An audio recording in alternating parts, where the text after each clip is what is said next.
So, greetings once again to you all, comrades. Welcome to Conscientism Study Group. And Conscientism or Scientism is actually the name of the book written by Kwame Nkrumah. And that book, Conscientism, is the book we are reading currently. But it was also packaged by Nkrumah as the philosophy and ideology for decolonizing Africa. And therefore, Nkrumah in this book presents a philosophy and ideology for decolonization of Africa. And when we talk of decolonization of Africa, we tend to look at the total liberation of Africa, total unification of Africa, and the total development of Africa, whether it's scientific development of Africa. Now, we have been reading this book paragraph per paragraph, page per page, from the introduction to where we are currently in chapter 3, which I think we are almost finishing. And in this chapter 3, we are looking at society and ideology. Now, in the first part of the book, in the introduction, it starts with a letter from Hegel, then it goes to the introduction. Then the first chapter is philosophy in retrospect. So we go to understand questions on how the universe came to be, the inside-outside thesis, alongside other concepts. And that we conclude after analyzing the universe and all factors in, we come up that there are only two other philosophies. That which is based on materialism and that which is based on idealism. And you can say you can have two people. You can have idealist or materialist. And from those philosophies, you can draw out so many ideologies. But the conclusion of that chapter is that the universe is a natural universe with this basic law being matter. Anything else comes from matter.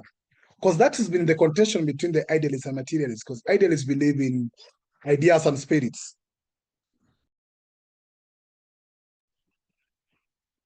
But we realize that even spirits is in materialism. Then you move to chapter 2, which is philosophy and society, and now here we are in society and ideology. So for the big part of our chapter 3 and in previous readings, we have been looking at ideological, in fact, we've been looking at history. And Nkrumah has focused too much and emphasis too much on the history. And we look at history to an extent we have arrived at where Nkrumah says that the connection between ideological standpoint and history is a perennial one. And now last class we were looking at one of the German historian called actually Leopold von Ranke, on how it tried to write its history of the community and especially the views at the origin of state and the individual role in a state. And that is what ended our last reading. And therefore today we are progressing to the next paragraph, which is already highlighted here, and we'll read the paragraph after this paragraph as well. So welcome once again to our class, to you all, Brother Benny, One Map Africa, with Brother Simon, Sawindo, and Zuri. Most welcome. What you do usually is that we read the paragraph and then we go around to ask members to share their thinking. What do you think from that paragraph? So permit me as usual to request who is willing to read for us this paragraph. Then you can engage the paragraph by sharing our thoughts on the paragraph. Thank you. Anybody willing to read for us the paragraph, feel free.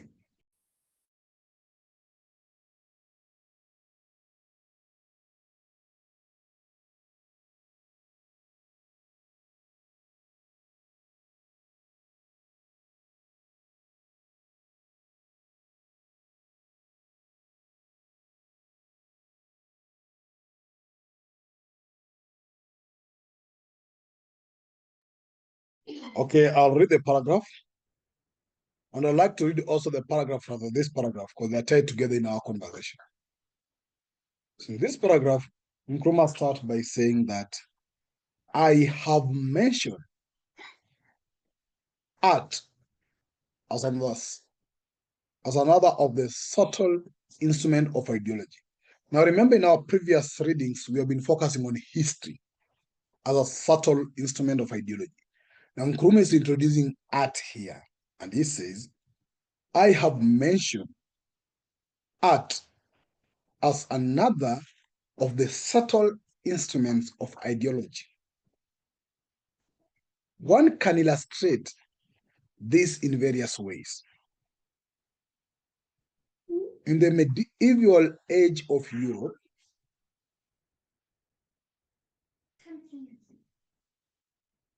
when religion was considered to be the main preoccupation of life, all other concerns were subordinated to the religious, and actions tended to win approvals to the extent that they supported religion, or at least were not in conflict with it. In the second chapter, that's chapter 2 of this book, Nkrumah says, I illustrated how economic activity was subordinated to the religious concern.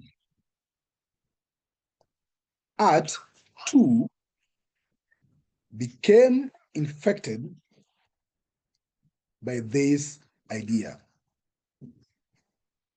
It accordingly specialized in biblical illustrations of apocalypse, of paradise.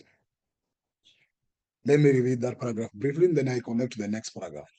Nkrumah says, I have mentioned art as another of the subtle instruments of ideology. One can illustrate this in various ways. In the medieval age of Europe,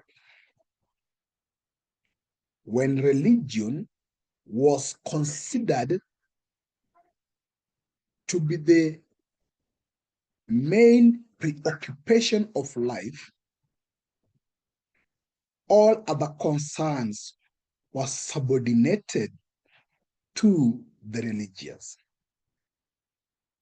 and actions tended to win approval to the extent that they supported religion, or at least were not in conflict with it.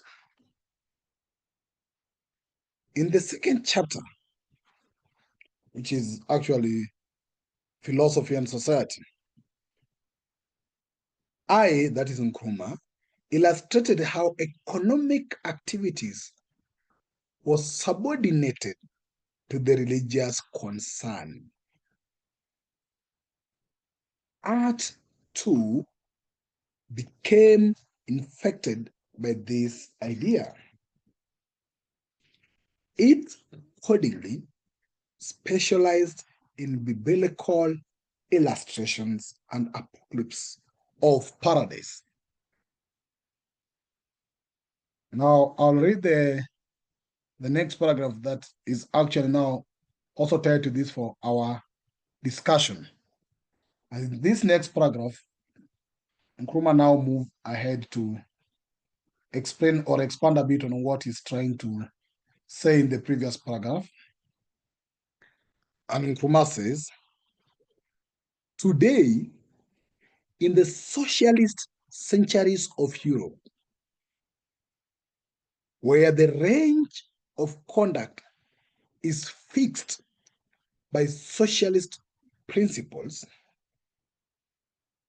that particular act which glorifies the socialist ideology is encouraged at the expense of that art which the supremacy of aristocrats or the bourgeoisie might inspire. The former, in general, encourage a bucolic and a classical kind of art. Its subjects appropriated from the class of gods and goddesses and leisurely, flute playing shepherd boys. The bourgeois, for their part, injected a Puritan strain into art, and in general directed it along the lines of portraiture. Art has not, however, always propagated ideals within an already accepted ideology. It has sometimes thrived in the vanguard of reforms or even revolutions. Goya, for example, was responsible for significant conscience-stricken and protest painting, in which the paint and brush he lambasted the brutalities of the 19th century ruling class. Here, he was not defending an ideology, but was exposing one to attack. Now, that is our reading for today. And as usual, we request that a member to read for us, to share their thinking as we usually do. Any willing member can go ahead and share their thinking with us on the paragraph we've just read, which basically bring the element of an ideology here. But before that, also permit me to share some of the few thoughts that are picked from here in terms of the guiding. It doesn't have to guide you on what you share, but some of the key points that I'd like to highlight. One is the role of art in reinforcing ideology, the class influence on artistic expression, the art as a tool for reform or revolution, and ideology's impact on artistic revolution. These are some of the few things probably we have encountered in this reading, and therefore you are free to share with us what you think in line with this paragraph. Anybody else who will start for us this? And welcome Sister Amma and Sister Tapua, who have just joined us now. Feel most welcome. So I've read the two paragraphs. One is introducing the discussion for today. I don't know why I'm not able to see the two paragraphs. Oh, okay. Let me work on my view. Yes. Just give me a minute as I work on this. Yeah, this is the paragraph I read before, where Nkrumah is introducing the element of art as a subtle method. Then the next paragraph is, I think, an illustration of that art using the socialist example. So this is our reading for today. So anybody who want to start off by sharing what they think, let me know, or I'll go by the list so that I pick anybody who want to share their thoughts by the list we have. Anybody want to go first? Yes, Brother Benny, feel most welcome. Well, I haven't read those authors Nkrumah mentioned. I know you know that they are far, I mean, places. But when you come to the art, and the art is not even limited to just painting. You have sculptors, uh, certain weavings, and collage, all kinds of things form part of this. And my interest in this is there was one Christian author, I mean, Dr. Francis Schaeffer, and much of his work, his books, he directs his attention on art in Europe and their significance and the messages they carry and their interpretation. So it made me to take interest in how art can be used as a form of ideology, which people are unconscious, or people unconsciously. I mean, you may be watching something, a sculpture or a painting somewhere. Some of these things we find in the churches. See, but then people don't ask questions as to whether there's meaning. But most times also, unconsciously, what you are seeing works within the brain. You see. So when you started, and I mean, you started reading, and the whole issue fell on the art. Uh, I was quite excited because um, I could see Nkrumah has been far ahead, even up to today.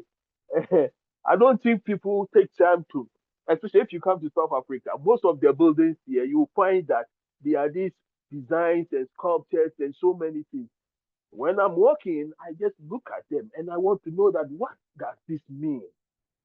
They have their own meanings. They show some form of power, authority, and territories.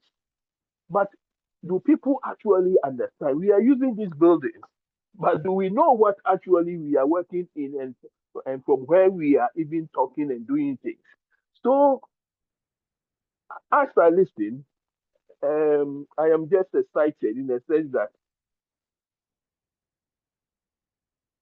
how this man understood the Western world. Because actually, it takes people that read much into the Western world also to understand arts and their meanings and the rest. I don't know what happened, whether it's through our education, because in Africa, like taking for instance Ghana, where I come from, symbols were of such importance that we didn't have alphabet, but symbols have been used to communicate a lot of meanings, giving directions, showing authority, and the rest. But today, it just doesn't exist. You see, it doesn't exist that people will wear things like a Adinkra symbols, but they don't know the meaning. It's just become a fashion to wear. And if you look at in our cities also, uh, you find that we still have edifices of the colonial, I mean, era. Uh, about 3, 4 years ago, I mean, students in South Africa started to attack some of these sculptures around, uh, which made late Robert Mugabe to say that, well, the black man can only attack the head, the soul, but not the physical person. So, in fact, you can hear in my words that I'm just excited that Nkrumah was such a philosopher in his own class, and I wish that we can have some of our leaders, especially in the African Union, who would just sit and read this to formulate policies. Because if you get to understand the world of the Europeans, it is then that you know how to actually deal with them. But if you look at the way we have been doing things, and with people traveling to Europe and some of our, I mean, a lot of people from priests to whatever. I mean, the question is, do we learn from all these things? And there is one book that I would like to. Is it what is the title? The title. Maybe I will look for the title and maybe share with brother. It talks about African role in the Renaissance when it comes to the arts and these sculptures, which has been completely either wiped off or they've kept those ones secret. And for me, it is time that we need to begin to expose our children to some of these things and their meanings so that they learn as they come across them and are able to interpret them to guide them to understand what the Europeans mean by putting his statue right here in Africa. Or you go to a church and you find that everything there is actually not in your own tradition. But then what does that mean? These are the things that we haven't yet tried to, I mean, teach our children as much as we miss some of these things. And for that matter, we've been drifting into a situation that more or less we are being overwhelmed daily. And that is the little that I can say, if it is little at all. Thank you. He's not little at all, Brother Benny. And I think, remember, Nkrumah is mentioning this as another subtle way, which means the first subtle way was history. And we have now exposed and exhausted history. Now Nkrumah is introducing art. And it's very interesting how he's exploring his thoughts and what you are saying, as how art become another subtle way. But yes, thank you for that. I'll be commenting on some of my few thoughts later.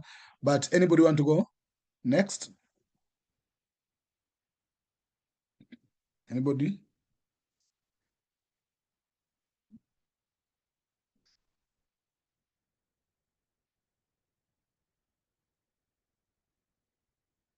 Anybody want to share their thoughts after Brother Benny? Either you want to do it on the first paragraph.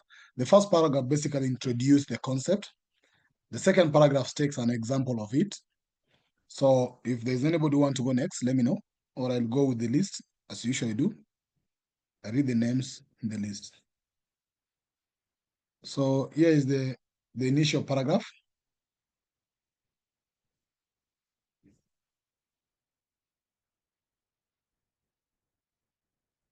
Welcome, Elder Sam.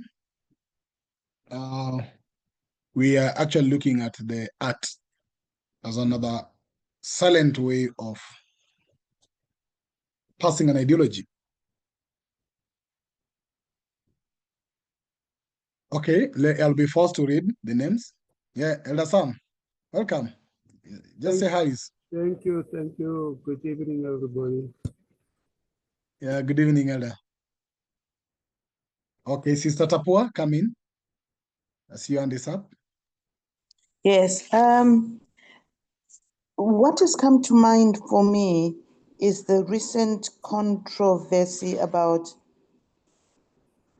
how Christ is illustrated in later European art. The fact that there's a sentence there that says something to the effect that economic activity was subordinated to religious concern, and therefore people were specializing in apocalyptic and any religious images. And for me, that was an easy way of drawing people in. He started off with the Christianity in Europe, drawing Europeans to Christianity by putting the illustrations of references to the Bible in the color of their skin. But then when they came here, they continued for different reasons now to use white illustrations to reflect the power dynamics and to affect the understanding of the Black people about their position in society and in God's hierarchy. I think that's my comment for now. It's very interesting, Sister Tapu. I think what you are raising is very important because I think, Sister, who is this? Dr. Kress, in one of our writing, there is his papers, Keys to Colors. He's trying to use the coloring a bit. And I think what you're raising is also very important. You see how you're saying that the white introduced their people to Christianity. And how do they do this? They ensure that the Black images were turned to be white so that they could easily relate with the concept and they could easily own the concept. So in their writings and the later writings, especially in the translation of the even Bible to English, most of what was originally in Hebrew or Latin were now made to be of appearance or assimilation with the whites that were the subject of that were the recipient of the message. So you find how now they brought the psychological and what you call the subtle ideological control. So you paint angels white, paint Jesus white, paint everybody in that context white, come with anything white. The sins have to be washed as white as snow. Go with anything negative to the darkness. And that anything that is a bit dark was either related to something evil. Try to make Satan be now the dark one. Do everything else in the text so that you can whitewash the text, so that the members who receive the text could appreciate and relate to the text. So then they became the Christians and the followers of the Christ. But again, you realize that as much as that served them to be very close to the text, it did not actually go deep to affect them genuinely. And that's why even today you realize that they are not even true followers of the so-called gospel or Christianity, as even some of us who are receiving this. You see? So I think the element of what you are raising is how did they use art? And art here, I'm talking of even the images that were coming, because you see, they're talking about biblical illustrations. So even the images, the paradise, how the hell look like, and all these things. And leave alone that. Look, for example, the Black Madonna, the paintings of our former philosophers in Rome. They painted them color close to theirs. And you realize that most of the paintings that exist were actually Black paintings. Most of the skulls and the art that existed were actually Black arts, but make it ours by just that element of changing the image of something that was painted black to be white or brown. That simple could change a lot. That's simple. And I think that's what almost you are raising here, Sister Tapua. But I just wanted to come in with that. Anything you want to say? Yes, go ahead, Sister. Yes, just to add to the fact that racism itself, as in terms of changing Black images to white, is a recent invention. Whilst it was started by the church, certain institutions would not or could not run away from the fact that other people, for example, in the Roman Empire, were Black. And because Romans at that time had learned from the Greek who had come to Africa to learn from Africans, so there was a certain element of respect to other people of color. But the change, for example, can be seen in the British Museum and how even the museum today upholds the image of one of the persons who rescued England from invasion from the north by the Nordics, because it is said that the citizens of London sent a message to Julius Caesar to say they were under invasion. And the person who was sent to them was a black, I don't know whether to say general, I can't remember his position, but he's called Septimius Severus. And his bust is right at the entrance of the British Museum. It used to be black, which was his color. His family was drawn and illustrated as black people, and the Londoners respected him for who he was and what he did. But today he's been turned white. And it is only people who know the history who realize what has happened and the extent of the whitewashing that has happened. Thought I would bring in that example.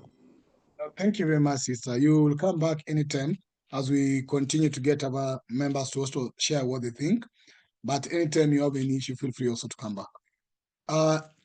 Let's get to our sister now. No, our brother. Elder Sam, you've just joined now, but I'll give you time, so I'll have to go to Sister Amma because our window is driving. Sister Amma?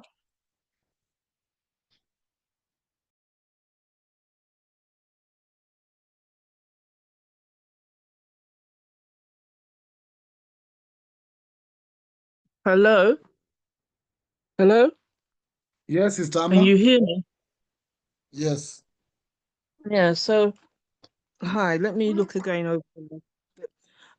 I suppose the first thing that springs to mind for me when reading this paragraph or these couple of paragraphs is, what do we mean by art, or what does Nkrumah mean by art? So Nkrumah talks about it very much in terms of paintings, portraits, illustrations, and then he goes on in the second chapter to also, excuse me, bring in some ways, music. And let me focus a little bit on music, because music can be both reactionary or revolutionary, and a whole lot in between. It can be a sign of resistance. It can be used to motivate and organize and in other ways inspire and stimulate people. And again, I think if we look, and I'm going to come a little bit outside of what Nkrumah has written, if we look at how music has been used within our culture and our communities, and one of the forms of music which is used in all present day cultures and communities are these things called national anthems.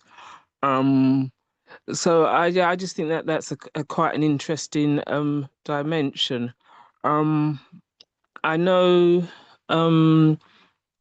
that we have so many examples of where music has been used as a form of resistance, rebellion, and revolution, right up until the present. So to give an example of somebody who I assume most of us will know will be Fela Kuti, and the various tunes he wrote about in resistance and in rebellion to particularly the neo-colonial, not just the colonial, but also the neo-colonial tendencies within specifically his nation Africa, but not nation Nigeria, but not just Nigeria. So that's my contribution, and I think what Nkrumah is asking us to do is to break free from art, which is used as a reactionary and repressive force amongst people, our people, and utilize art as a form of rebellion, resistance, and revolution. And in particular, I think one of the things which is illustrated is how art, in particular, is has such a subtle impact on us. Um, and if we look at it starting from childhood, even the toys which our children are given to play with, if they have access to toys, the illustrations in the books which they look at, illustrations in particularly nowadays in all forms of media, TV, books. Somebody earlier on pointed out architecture. Architecture is a form of art, it's right at the beginning, architecture, and how buildings are designed and built. So within Africa, in a lot of our communities, buildings homes were built either in a round or in a square with a central place where people would congregate. Now we've moved to this kind of like linear way of building our towns and communities. So I just think, to summarize, we need to look at art in its widest sense. So it's paintings, illustrations, music, even clothing and how we wear our clothes, literature, poetry. There's so much, and I think the other thing about art, and I will finish here, is that how the Western capitalist system even teaches us about art. It's kind of like some people can produce something which is artistic, but the majority of us can't. Whereas for me, the reverse is true. Everybody everybody has a capacity. Everyone has artistic capacity. And it can come out in a range of ways, through painting, through dance, through drama, through music, even for things like cooking and gardening. So I'll finish there. Yeah, thank you, Sister Amma, for that. I think you're also bringing the element of music, which I think Nkrumah is focusing on in the second paragraph of this. And yeah, thank you for raising also how I think we have examples on how music has been used in the continent, especially during the struggles for independence in the continent or the liberation. Remember the famous concert that was done in Zimbabwe? I think it was with Bob Marley or with which group. So I think it's also very important that you're also introducing those subtle way. And when you talk of art, actually, it's not only painting, we extend to the larger art as per se. But let me get now then to our brother, Elder Sam.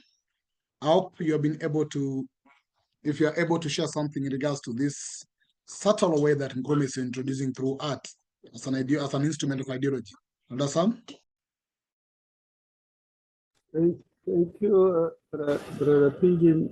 Members, for myself, I still see that Nkrumah is trying to make sure that we don't lose or leave anything to chance. We should understand all the dynamics that society and ideology influences that society in so many ways. And here is bringing, he has given us several aspects that has been pushed through time and space by the philosophers of every era. And now he's bringing in arts. And as previous speakers have already said, for us who have been in the liberation war, we know exactly how arts played a role. They say, it serves this ideology that we stood for. We wanted change where things must change from people who are selfish, people who are owning everything for themselves at the exclusion of others. So you will hear even our songs in the struggle will be artistically praising and encouraging workers to keep on fighting. You'll find it encourages the peasants. All our songs were meant to not only to inspire us, but to also influence the workers and the peasants in particular, the downtrodden, because we needed to give hope. We needed to conscientize them. And it was serving our ideology. And this is, you can see in the socialist world where you take people like Mao Zedong, when they were pushing their struggle, their artists were all showing mostly where people were on the theme of serving the people, being selfless, being a people servant. And you will see that in everything that was done in the socialist. Every time you will see the paintings where somebody is, because of the theories of the commissars, those that must address the peasants, those that must address the workers, you would always see those pictures in those socialist countries. But not only that, somebody spoke even about the way we dress. If you remember, you will see in the Chinese world, almost everybody dressing that simple garment where everybody seems to be the same. You know, if the color is just the change of the color, because people wanted to say that we're equal, we are the same, and we are thriving towards a certain goal. So this is the view that I see. But I also want to not illustrate, but I want to add that I also think in the same world of the capitalists, they also have the same approach. Whatever comes in at a given time, it is something that they see it's at the moment capturing the image, emotions of the people. So at the given time, they push a certain element of in society. And as I can take in our country today, DJing, which sometimes we all didn't even think we wanted to, has being at the forefront. People want to see themselves DJing. Even older generations are now getting into the mode of DJing. And this is another form where the capitalists are able to keep us away from the real issues, and we think we are in society and we are enjoying ourselves. Meanwhile, they are busy taking the wealth from the people. Thank you.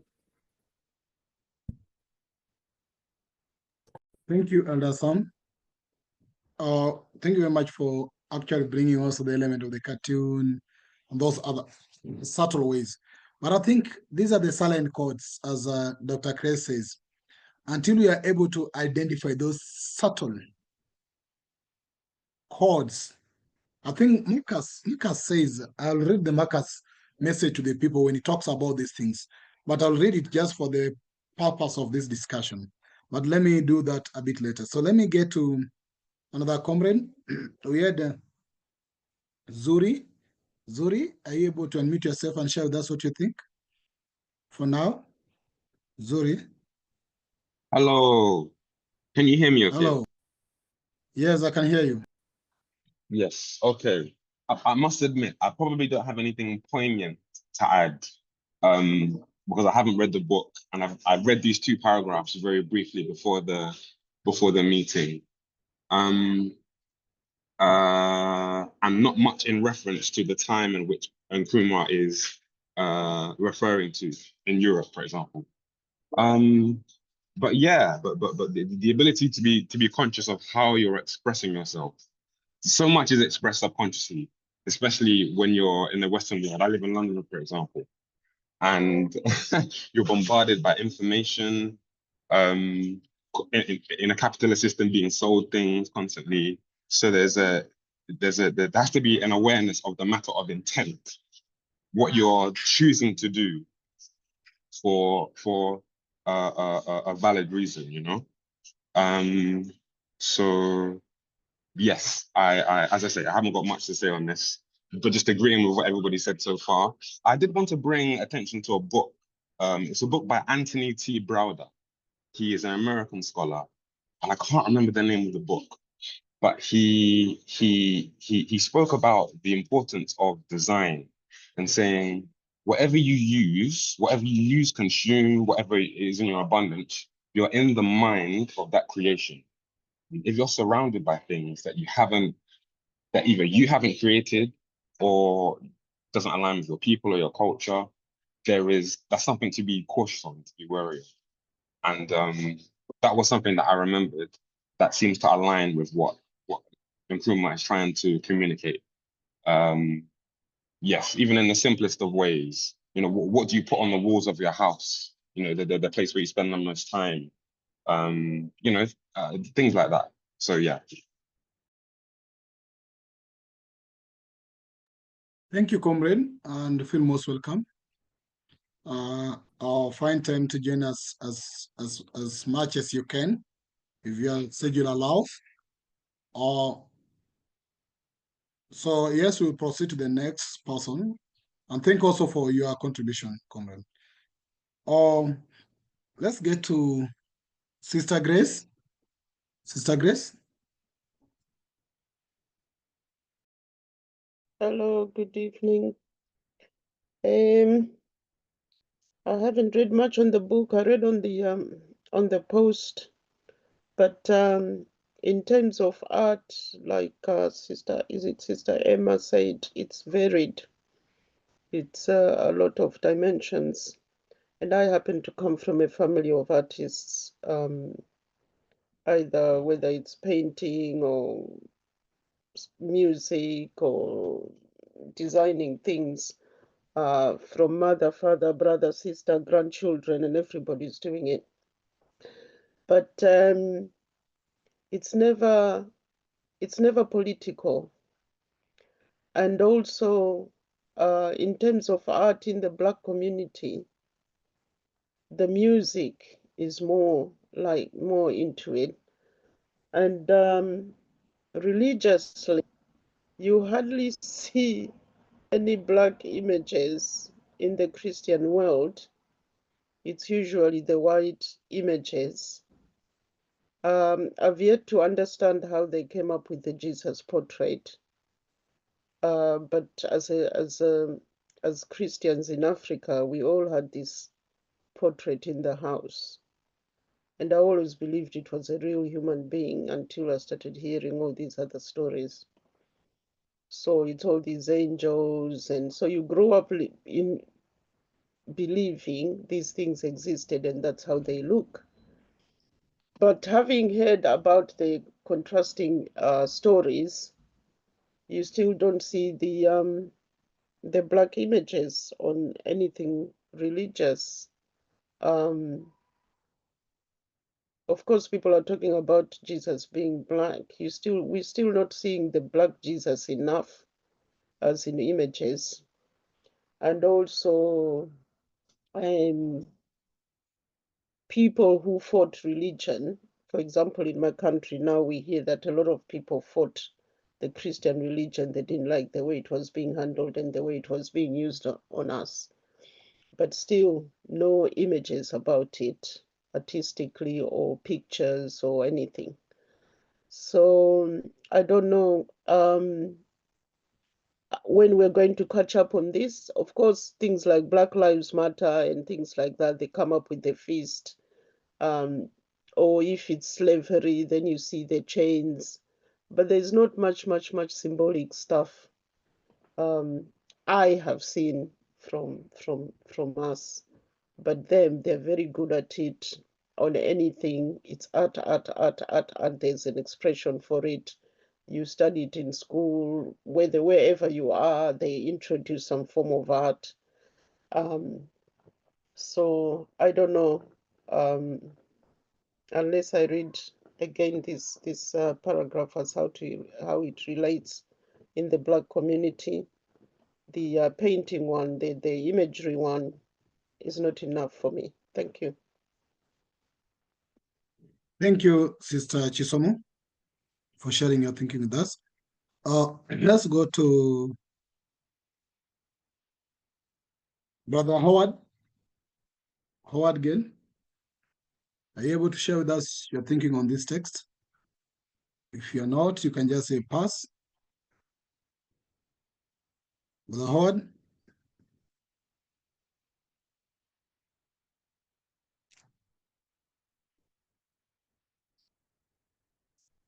Okay, let's get to, I've shared the book. So the book that has also, the first book that was shared by Brother Usu. Brother Usu, I have been able to share the book you had referred to. I hope that's the right book. Just let me know. Let's go to Dr. Isadore. Are you able to share with us your thinking on what Nkrumah introduced, the element of art as a subtle instrument of an ideology? Because we've been looking at how people assert their ideology in the previous reading through the writing of history. And we've exhausted that in the last almost 4 classes. So here we are looking also now the arts. And how can we identify some of these examples on how actually art has been used to pass some ideology? Yes? Dr. Isadore?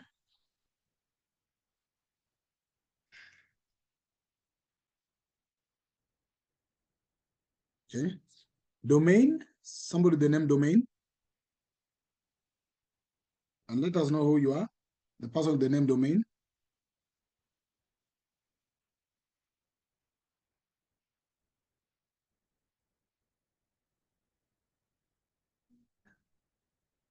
Hello, kindly come with the name Dr. Isadore or Domain.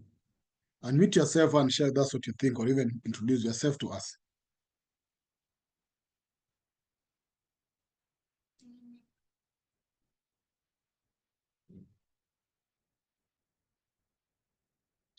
Okay, let me assume that you are not able to share a thought, but please introduce yourself in the chat or even put your camera on so that we can continue with you. If you don't do that in the next 5 minutes, I'll have to get you out of the meeting because these are safe space, so I have to know who is in. So Domain and Dr. Isadore, you can unmute yourself, share with us your thoughts, or even introduce yourself, or even put your camera on so that we can know who is with us. Yeah. Oh, I see you, Dr. Isadore. Thank you. If you want to say anything, feel free to come in. Okay.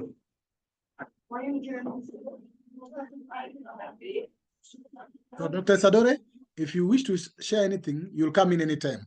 We are reviewing this text by Dr. Kwame Nkrumah. So if you'll have any comment to share, just come in anytime. Let me know anytime so that you can come in and share your thoughts. Is that okay, Doctor? Yes, that's okay. Okay, thank you. Now the person with the name Domain, let me check your camera. Just give me a minute to do that. Oh, I see you, comrade. Thank you for putting your camera on. If you wish to share with us anything, please feel free to share with us anything you want to share. In regards to this text, we are reviewing Dr. Nkrumah's text, especially when Nkrumah introduced art as an instrument of an ideology, and a silent one. So thank you very much for putting your camera on, Domain. If you wish to share your name in the chat, it's okay, but by your camera being on, we're okay. Thank you very much. So Sister Grace, I see your hand is up. And Sawindok, if you think you want to share something, also let me know so that you can come in, Sawindok. But Sister Grace, go ahead. Yes, I've just remembered something when I said we had people who fought these white Christians in Malawi. So one of them was George Lembwe, as some of you might have heard. So there is an artist in London who is a Malawian and teaches in one of these universities. So he sculpted John Chilembwe's statue, and it was put at Trafalgar Square. Not sure what the time limit was, but anyway, the statue was at Trafalgar Square. And then whilst the statue was there, then these artists started experiencing rebellion and all sorts of things and whatnot, even the university itself, to the extent that he was finally removed. I'm not sure if the statue is still at Trafalgar Square, but I suppose that's what happens when you try to bring up issues like that, and especially if he was fighting Christian religion and all these David Livingstones and all the rest of them. It backfired, and now he's nowhere to be seen. He developed mental health problems, and yes, so that's what happens when you perhaps attempt to do that. Thank you. Thank you, Sister Grace. But I think thank you very much for that as well. I want us to focus on this second paragraph. When Nkrumah is trying to talk about a socialist century of Europe. And let's see how we can, if you can form your thoughts on this, let me reread this text very clearly as you try to digest it. Nkrumah says that today, in the socialist countries of Europe, where the range of conduct is fixed by socialist principle, the conduct is fixed by those socialist principles, which is merely their ideology. So their conduct is fixed on socialist principle. That particular art, which glorifies the socialist ideologies encouraged. Look at it in the continent, and I want you to think about it. What is our principles here? And do we have arts that actually praise our ideologies as people, or we just entertain any art? And he goes ahead to say that at the expense of that art which the supremacy of aristocrats and bourgeoisies might inspire. So they are only allowing arts that speak to socialist principles and ideology, not capitalist one. And they're very strict on that. And it goes ahead to say that the former in general encourage a bucolic and classical kind of art, which is the aristocrats. That's the type of art they encourage. Its subjects appropriated from the class of gods and goddess. And leisurely, flute-playing shepherd boys. Shepherd boys, understand that element of shepherd boys and what they do in that class, flute playing. The bourgeoisie, for their part, injected a Puritan strain into art. See how the bourgeois are trying to influence the art. And in general, directed it along lines of portraiture. I think Sister Tapoy will help us and explain some of those words. But see how now the bourgeoisies were trying to direct the art in a direction they wanted. It goes ahead to say that art has not, however, always propagated ideals within an already accepted ideology. Very important. Art has not, however, always propagated ideals within an already accepted ideology. It has sometimes thrived in the vanguard of reforms. That's why art sometimes has thrived, or even in revolution. Because I had to say that, for example, they're giving an example of Goya. Goya, for example, was responsible for significant conscience-stricken and protest painting, in which by paint and brush, he lambasted the brutalities of the 19th century ruling classes. Here, he was not defending ideology, but he was exposing and attacking one. Very important. Let me know what you think in regards to that text. Anybody want to come in? Just unmute yourself and Go ahead and share your thoughts. Can I go, brother? Yes, Elder Sam, go ahead.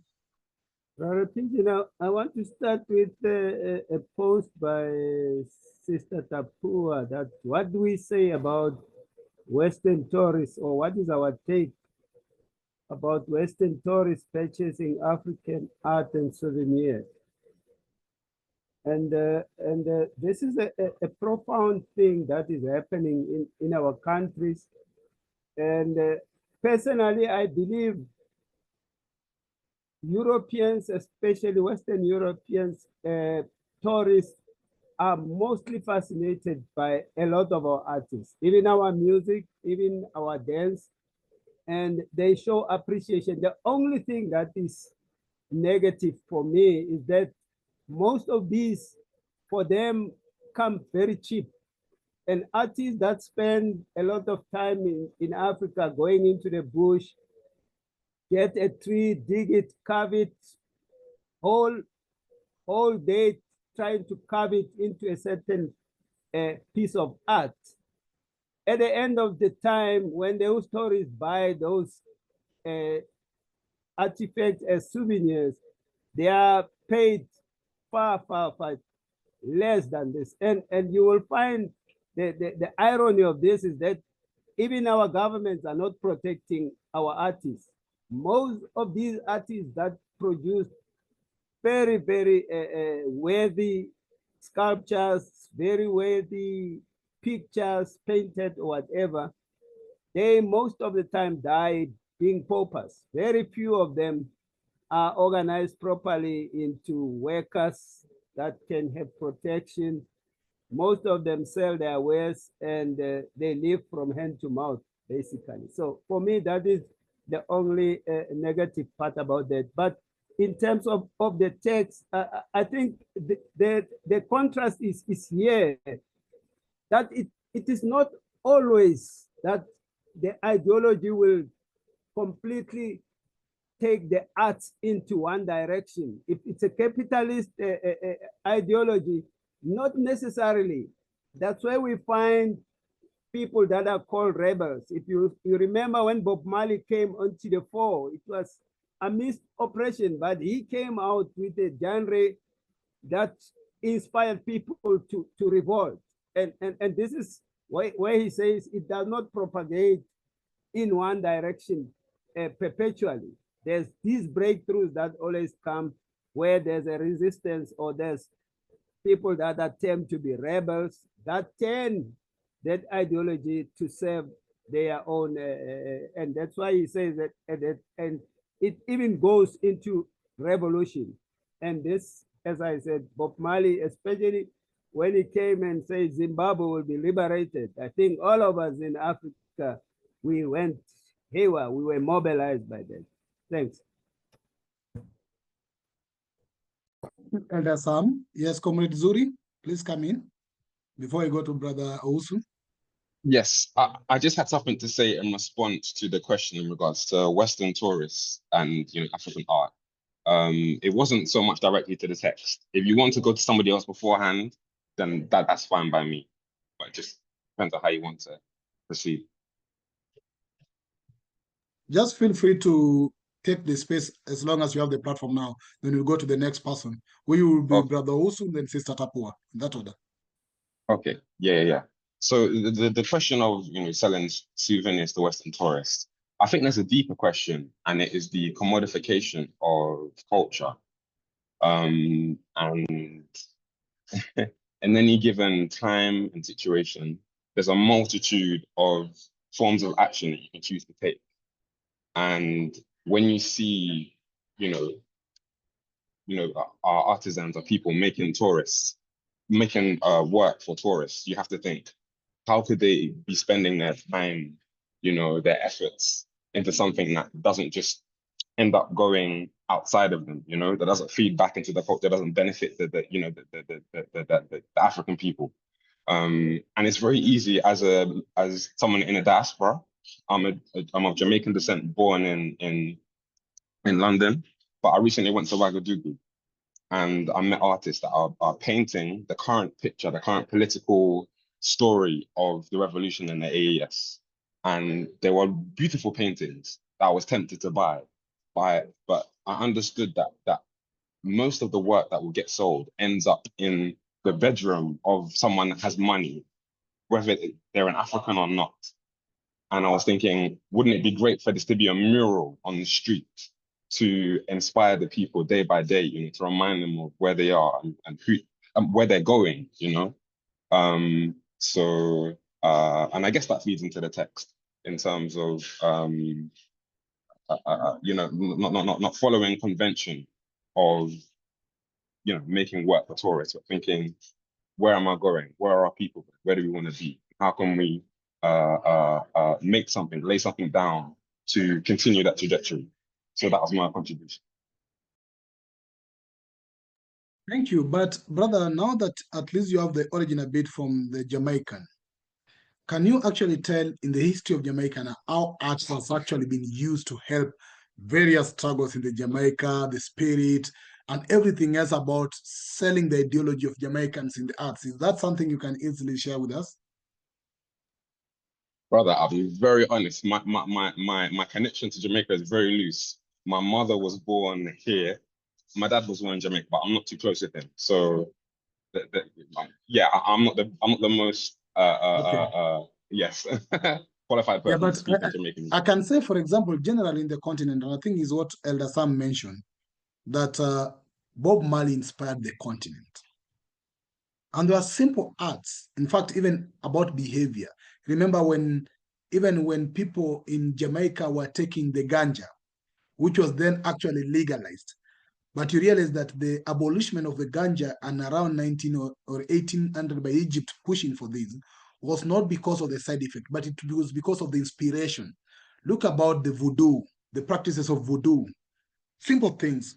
Look about even the Rastafari, the dreadlocks, what it symbolized and how it inspired. Silent things in the community, as the same way, brother, this comrade who mentioned the dress code in China and how they put on and how that then goes along the way on how they impact the ideology. Today, everybody put on a certain cloth, you know, that's a Chinese cloth somewhere. Remember what Kenneth Kaunda did with the Kaunda suits in Africa. Just simple things of arts that goes beyond painting or music, how they actually impact the society and how they are used to send the message. Look, even around the dress code today, we have the suits we put on with the African traditional customary we put on. Look what goes on in Burkina Faso when Traore changed the dress code of the judges to something traditional, when he changed the uniform of the school to something. Those subtle ways is what I think Nkrumah is trying to draw to our attention, that we must not actually be silent or ignore those subtle ways. They are very important in expressing an ideology. And now that Brother Usu hand is down, I'll come to Sister Tapua. But Brother Zuri, feel free to come in anytime in the conversation. Brother Usu, do you want to speak? Okay, go ahead, and then I go to Sister Tapua. Brother Usu. Yeah, once you recognize me, I raise my hand down knowing that you'll call me. Yeah, I want to draw our attention to, was it last year or last 2 years, the Olympic Games in Paris. And we saw how the Da Vinci painting was depicted by these, were the comedians and some musicians and some artists, European artists, in a way that it drew global outcry. But you see, this is the kind of picture, one of the pictures which Christianity has used over the ages to convince people that the Lord actually existed, and whatever they're talking to us about their Lord's Supper and all those things. I know that when I was in my teens, I used to keep that picture on my wall because that time I was with them. And I always try to understand, because you find that one of them is more like a lady. And later on that Da Vinci came to expose that actually there was a lady and all that. But what I want to present is that this kind of art, the code or whatever is behind has been broken or tarnished by what happened a year or 2 years ago. If we come to what Nkrumah is saying, we find that, okay, these things are done to communicate something that unconsciously, as you see and you watch, whether you admire it or not, something has already gone on between your mind and those things. And for a whole world now to watch at Olympic ceremony where we have a whole concept of Christianity on its foundation brought down, it means that we can use the art also to debunk anything that we want to. And it may take different forms, but then I think the attempt is to encourage our institutions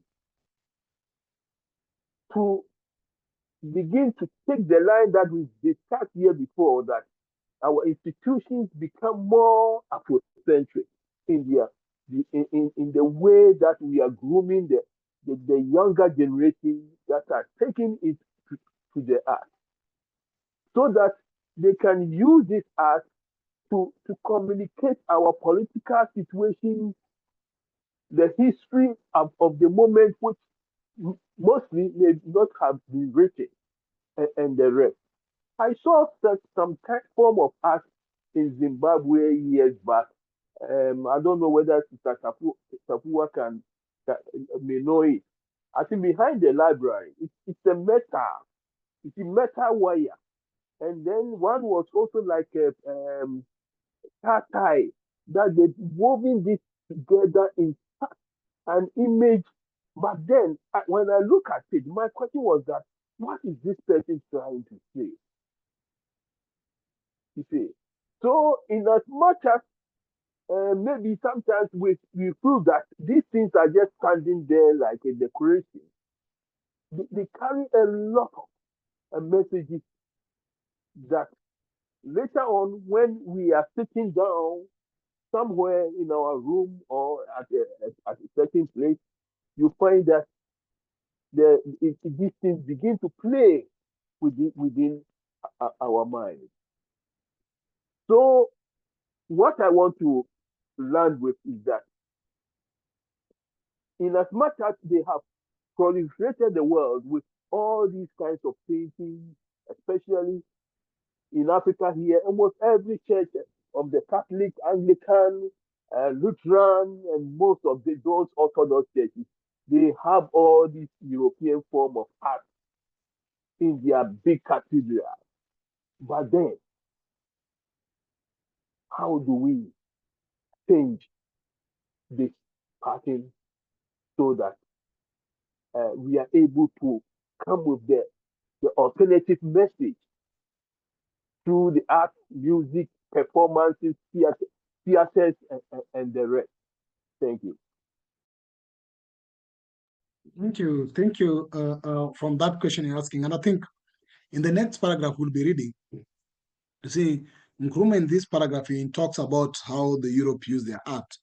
You see in the next paragraph, Nkrumah starts, in Africa, too, society was often portrayed, you see? So we'll be looking at, because here we are not judging, but you're looking at how various society have been using art, but not for the purpose of entertainment, but as an instrument of an ideology. And I think the key thing that calls to us is, do we really look the ideological part of the art? Or do we just look at the art, if it is a painting, or even if it's a music, or even if it's a dress code? Do we look at the ideological element connected to it, or just look at it as it is? Brothers, you want to come back? I want to go to Sister Tapua. Brothers, do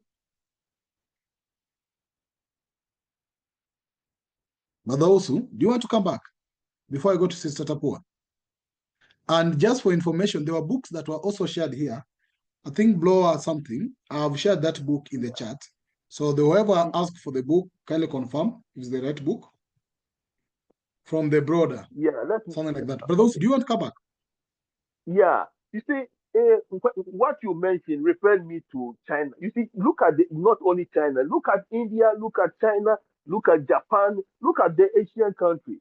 What you find is they communicate a lot in within with sculptures and art, and even things that we import from some of these countries. You will see some certain logos of dragon, of this, of that, of that. But then you go back, you find that these are also political symbols. So Africa, I mean, what have we actually positioned ourselves in a way that we can certainly also push what we have using the art? But then it comes with moral political questions like, are we manufacturing? What are we exporting? How are we exporting them? Because when I buy a herbal tea and I see a Chinese logo on it, but then I will go somewhere online reading certain things about China and I will see the same logo there. And sometimes you find it on political things. So here it's confirming what Nkrumah is actually trying to communicate to us, that we are not limited only to, let's say, our normal communication of writing. Sometimes we write that people may not even ever read it. They sit in the library. But you may put a painting or put a sculpture somewhere along the street. And what actually it will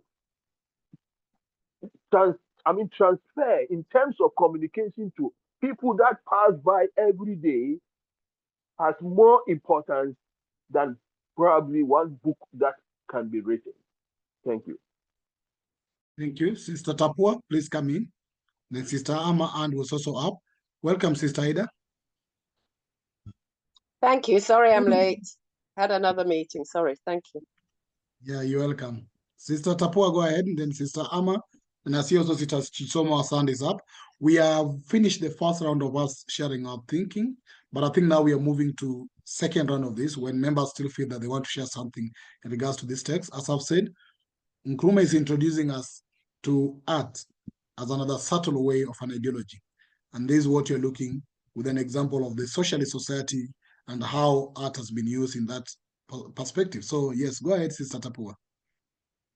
Right. My contribution now is influenced by the first sentence. I think it's the second paragraph that starts today.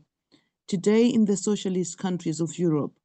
I've turned that round and I am reading it as today in the capitalist countries of Europe, where the range of conduct is fixed by capitalist principles. That particular art which glorifies capitalist ideology is encouraged at the expense of the art which the supremacy of capitalists and other classes might have. I think for a start, it goes back to Sister Chisomo's contribution about this artist who produced a Chilembwe sculpture and tried to put it right in the midst of the heart of the empire. That was not going to be acceptable. Someone was going to find a way to subvert him and make sure no one else repeats it, because it challenges the very existence of the capitalist state. I was also pushed to look at how capitalism itself controls art and determines what is to be acceptable or not acceptable. And they fundamentally use money. If you produce something that supports them and their system, they will pay. And they will glorify you and they will put you on a pedestal and drive you or your influence to the corners of the earth. Because we know very many artists who produce different forms of art that are inspired, but as long as they do not support the core principles of capitalists, they will not see the light of day. Unless, as has happened with the Bob Marleys, a few will break out, but it will take time. I'm looking at how even the algorithms of the social platforms that we have today will push to African youth, not African music that is meaningful and revolutionary, but they will push that kind of art which will direct and make sure we continue to live in the position and existence that the system wants us to be. This is how, for example, you'll find certain things are never pushed to certain information, or educational things are never pushed to the population that we need. We need to receive the information, but they don't.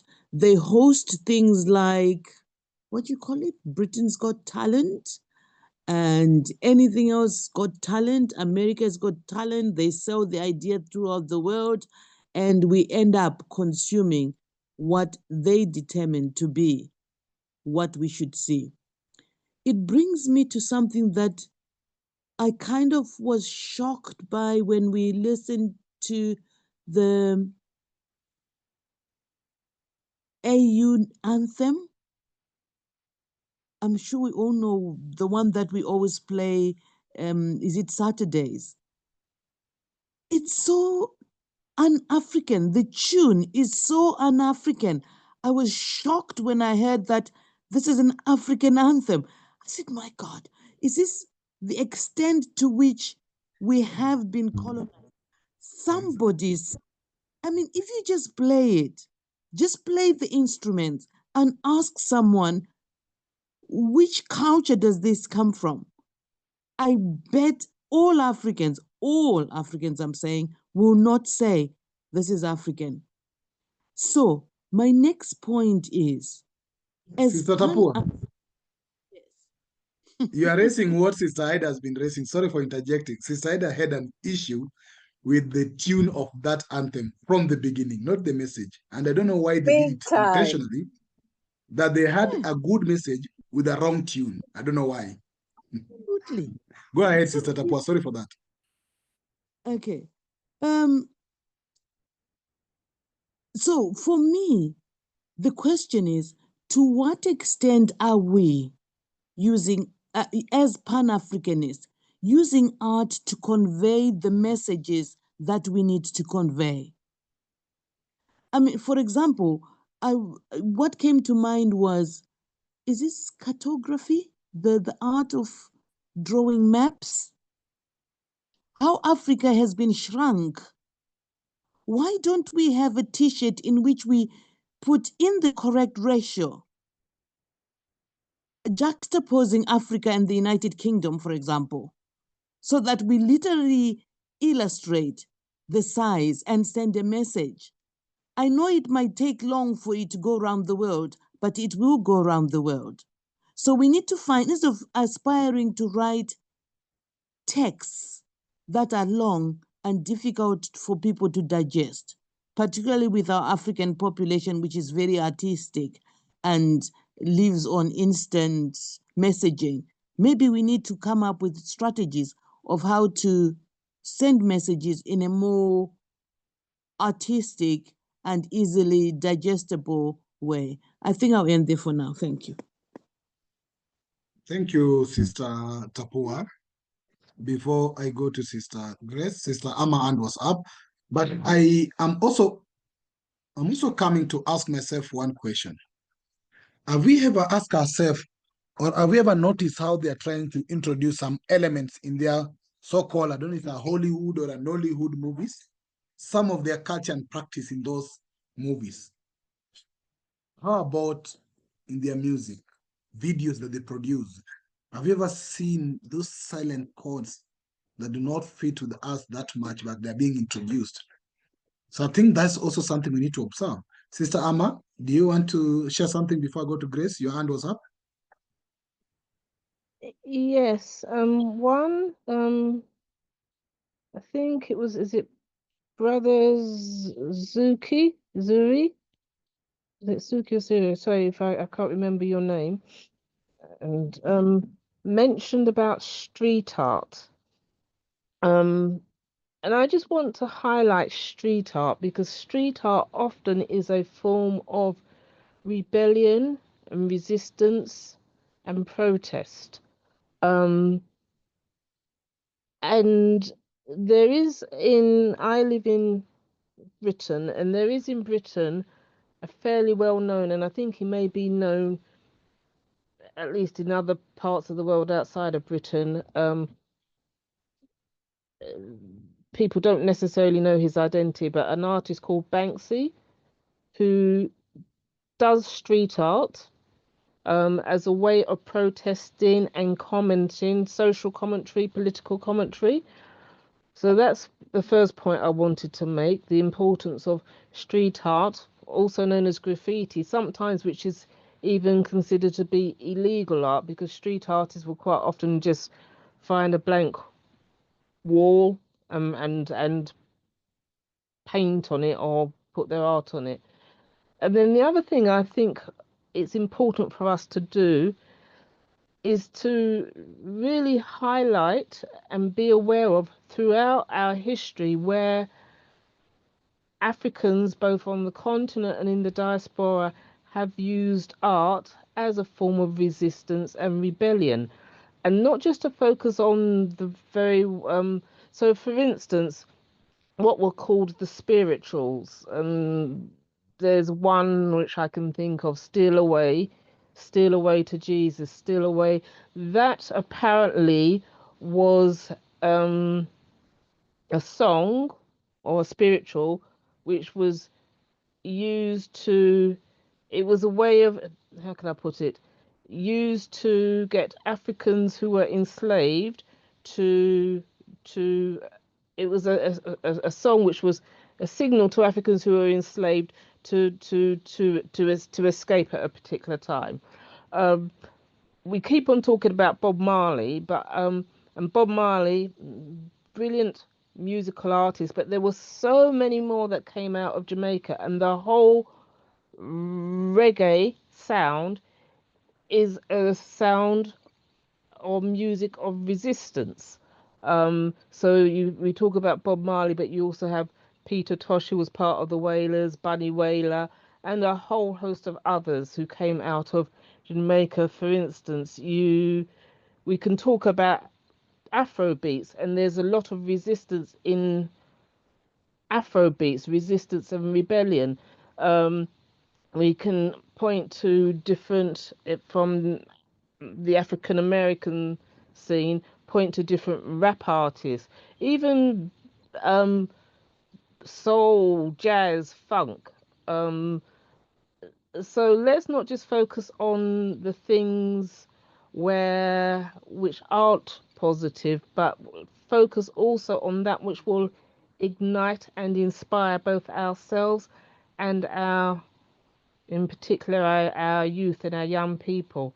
And just to finish up, and I just want to re-emphasize this again, that part of what we should be saying about art is that everybody can contribute and does contribute artistically to our culture, and we should be encouraging the use of art as a form of resistance, rebellion, and revolution, and that includes song, drawing, painting, music, dress.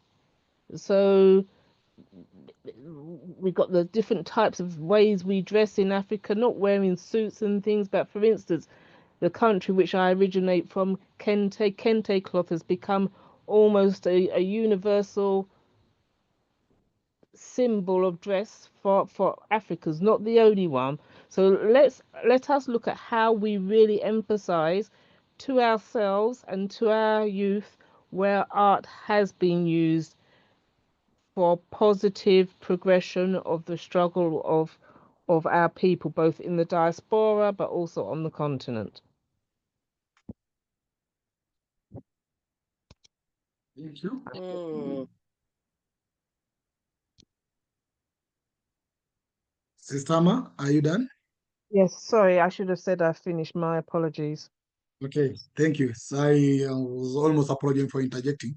I know Sister Chisom and Sister Tapua's under up, but we have Brother Coco join us and Sister Ida who hasn't shared their thoughts. But I know some of us are coming for the second time. We are having 19 minutes to go.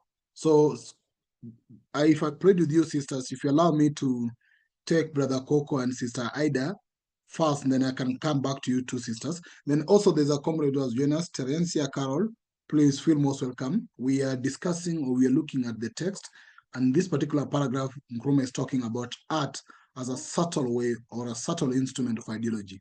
In our previous reading, we're looking at history as also one of the subtle method of ideology. And now Nkrumah is taking us to typical example on how such art was used in Europe. So Sister Ida and then Brother Coco, then I'll go back to our Sister Suzanne who are up. Then probably anybody want to speak also, please let your hand be up. Sister Ida? I just wanted to come in with the artists, not so much about the paragraph, but because we've been talking about artists. And there are so many European artists who have stolen African art and made it their own. I mean, for instance, Pablo Picasso, and I just looked him up because I'm forgetting people's names, but he was 1881 to 1973, and he had a lot of African art in his drawings. There's a sculptor who also had the figures that you see, the stone figures that you see, that were straight out of Africa. And all of them have just, and also the fact that a lot of African art, proper African art, painted by Africans, will come out of the continent, but they will not name the artists. They become invisible artists, but their work can be sold for a lot of money. So there's all that is going on, and just not being contributed to the art that goes on the continent. So I think that that also needs to be highlighted. Thank you. Because there's some very, very famous artists who have just stolen African art, and then they've made their name. Thank you. Thank you. Brother Coco?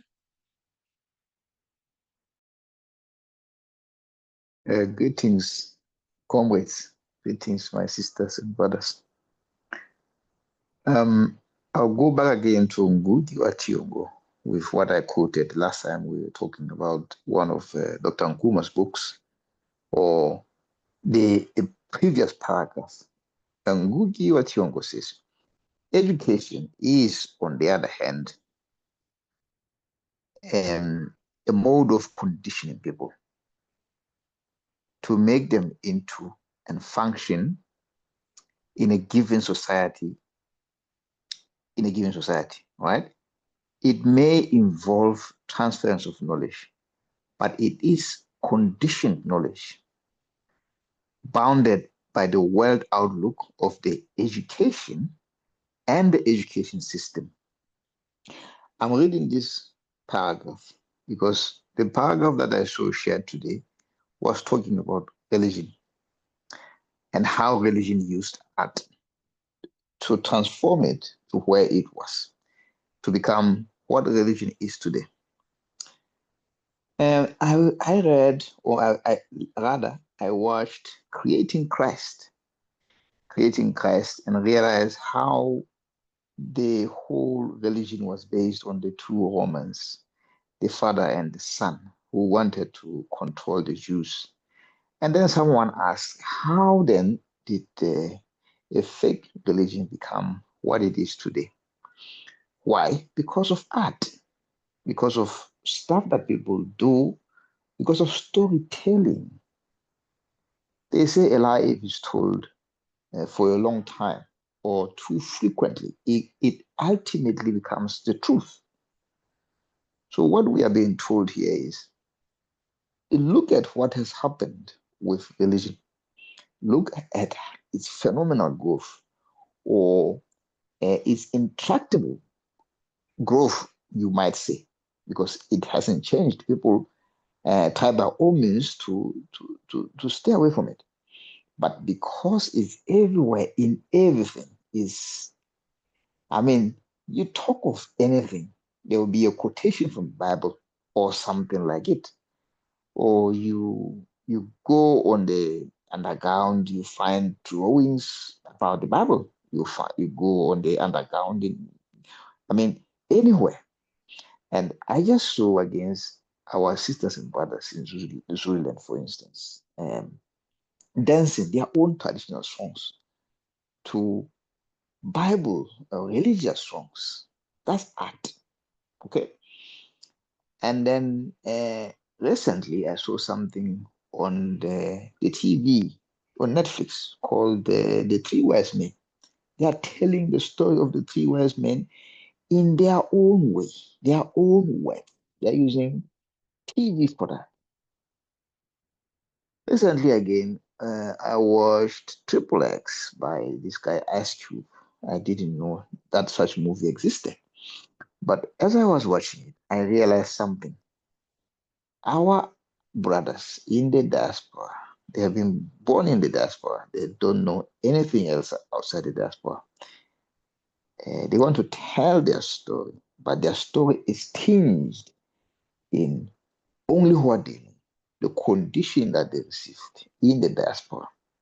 They use art to tell that story, and that story then gets sent all over the world.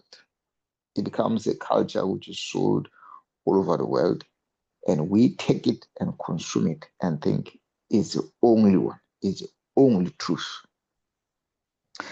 So just before I close, let me remind you why they went to us, they came back to us in the first place. David Livingstone articulated this strategy and said, the Africans, they are suffering from enslavement by the Arabs, and we can rescue them from that. We can save them. There's that savior mentality.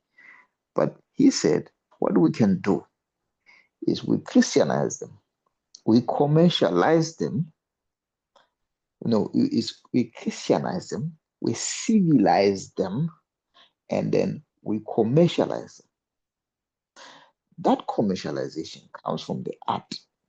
It comes from consuming the culture which is not ours.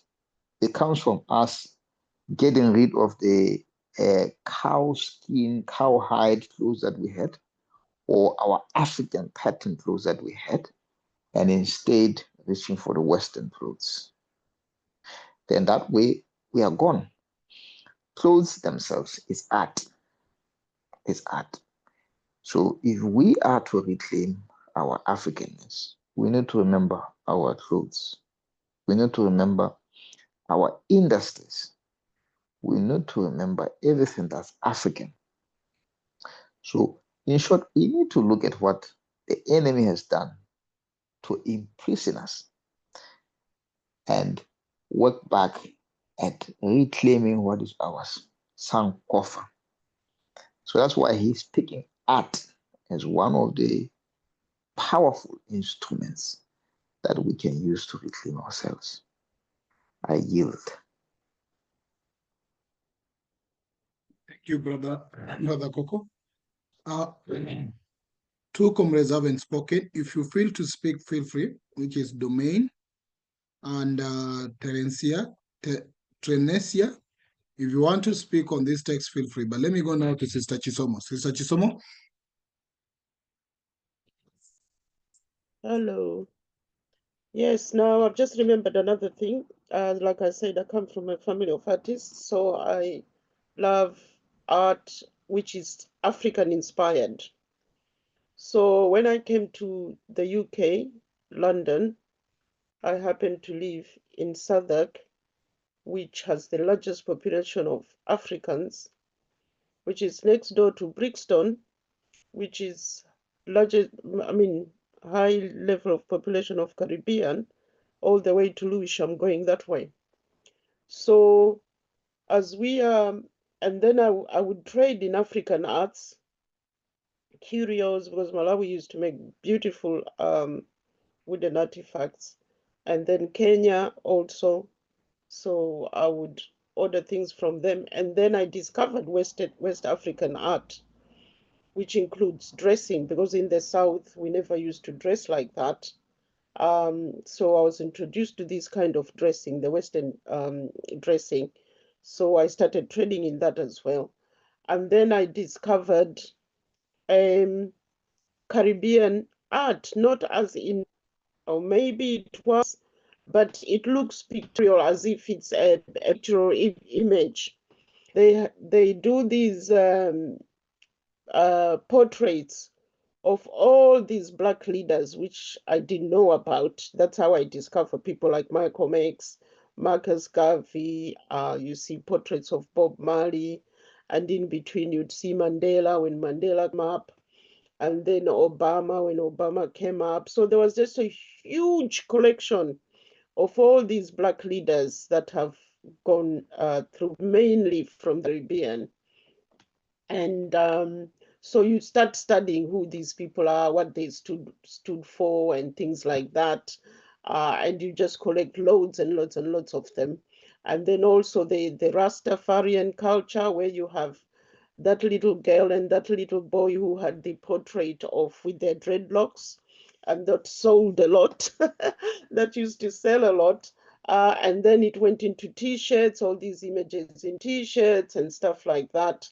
So that ideology of the Black struggle, like I said, we didn't learn these things in school, our history.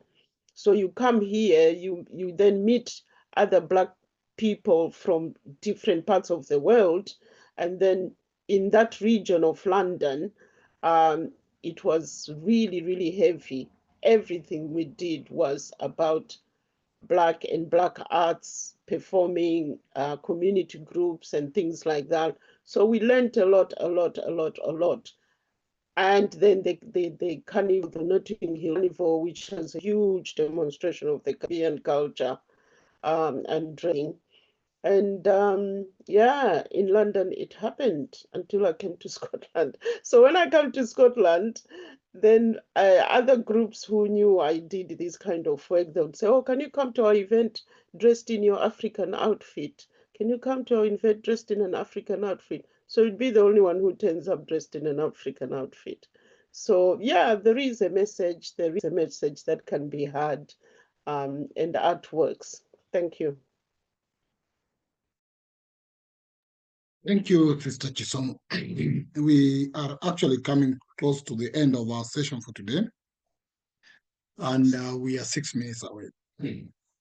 I think what Brother Coco you are saying was actually the first paragraph we read. We have tied the two paragraphs. So the first one was dealing, of course, on how religion used the art, and the example on how socialist society of Europe use art as well. So yes, it was the same text, Brother Coco. Sister Tapua, and let me just confirm again if Domain or Terencia would like to say something before we come to an end to this. I know some of you might be joining us for the first time, but I will request you that the link you use today is the same link we use every Thursday, and we've been meeting for the last 2 years every Thursday. So kindly save the link or the logins and use it next time, same time. Sister Tapua? Yes, thank you very much.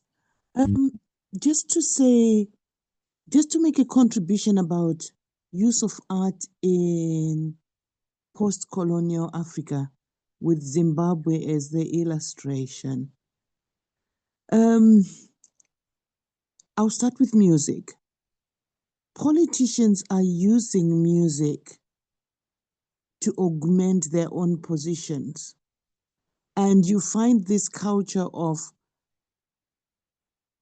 women going to airports to dance for presidents and to sing praise songs that do not quite reflect the glory that some of us think they should have.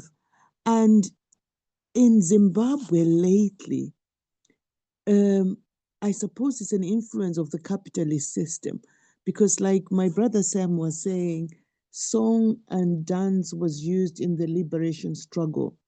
In Zimbabwe, it has continued into the republics, if I might call them that. And now what we're experiencing in Zimbabwe is artists who are pro-government getting paid lots of money, being gifted money. And it's almost like blackmail, because then they'll be used during election time. They can get out to compose songs that are praising the current system. And so that's another example of how art is used. Those who do not praise the system, in quotation marks, punished accordingly by not being given the airtime, because even in terms of airtime in Zimbabwe, we have one TV station and we're not allowed to have any other. And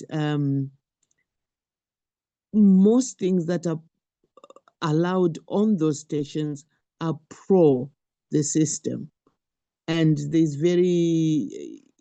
it's like the country is struggling with WhatsApp and all these other social platforms, because you now have rules that threaten admins in WhatsApp that they should control whatever is published there, whether it be films or TikTok type artistic pieces, because they feel they're losing control.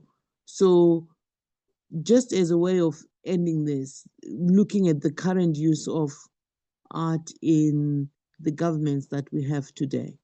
And I think if we're looking at the Sahel, I think there's been a lot of information that has been produced, artistic information, song, cartoons, and so on, that support the survival of the Sahel. I think I'll end there for now. Thank you. Thank you very much, Sister Tapua, for ending this session for us. I think to me, as we come to an end of this, and I would like to appreciate all members who join us, and just to let you know that you can feel free to join us next Thursday as well. Same time, we always meet same time using same joining link. So use that to save that so that you join us next week. But I think the key question we are doing away, because the next class, which is the next paragraph, Nkrumah now introduce how also arts was used in Africa. But the key question that is very important for us is, have we been able to identify an ideological message in the arts? Because that's the most important thing. Because in this particular moment, we're looking at ideology and society, or society and ideology. So as the society produce the arts, as the society do the music, the arts, the painting, and everything else, especially in the Western society or the African society, have we been able to identify which ideology are they trying to pass? Because there's an ideological connection in those arts. And that is the most important thing that I think Nkrumah is driving our attention to. Apart from the examples, are we able to analyze the ideological message that is being passed in those arts? And until we know that, we can be able now to start either using our arts to test also our ideology.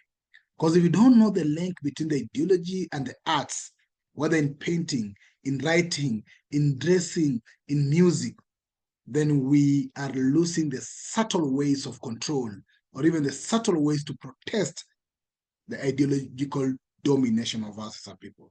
So with this, comrades, permit me to thank you all for joining us today.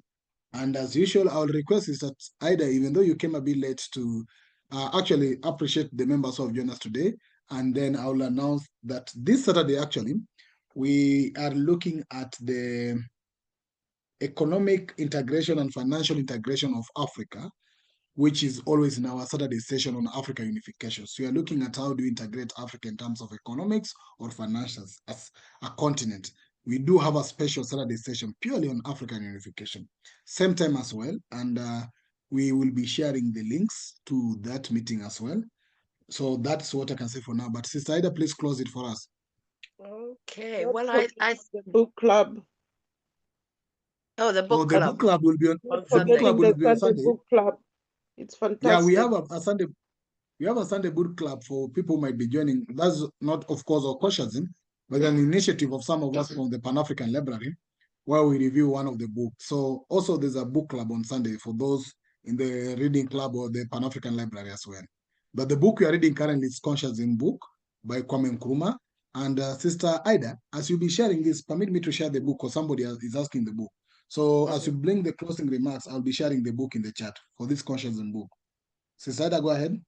Yes, I have to say that it is because of the book, this Thursday book, that we have things like the Saturday book, Saturday Uniting of Africa, how Africa can unite, and also the book club on Sunday and other things that come up. So the book has led us to different avenues of how we can get Africans to unite and move forward to make it a single continent. I thank you all for being here tonight. I thank you for all the ideas that have come out of it, because art is such an important topic. It's an everyday thing. And we see it on the streets, we see it in our homes, and maybe even how people dress, or everything. So I think tonight has been an interesting discussion, and I thank you all, and I hope we'll see you all on Saturday. Though I have to say again, I might be late because it's a big AGM for something else, but I hope Saturday will be good for you all. Thank you very much indeed, and hope to see you next week. Thank you. Good night. Night all. Good night. Sister Ida, permit me to share the link for our group. Oh, to yes, everyone. please, please. Thank you. No, to those who want to get more of this conversation we are having, there's a WhatsApp group for Consciousism group where you can get the current updates of what's going on. So I'll be sharing that as well in the chat if you're a new member. But you can also reach out to any of us, particularly for now. I think, let me just share my number because I'm not having time enough to get the link. Just reach out to me before you leave if you're a new member via the number I'm sharing so that you can get in touch with us. But again, just to notify you that Sister Ida is one of the longest standing member of CSG, especially the Means female members. nothing.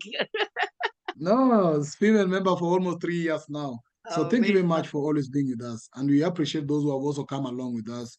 Yes. Elder Sam, many of who are now joining us. Let's work together this journey. So I've shared my contact. If you're a new member, kindly contact me via WhatsApp with that number so that you can join our Consciousism group or even be part of our broadcast list where I can give you updates. We're also having a Pan-African library.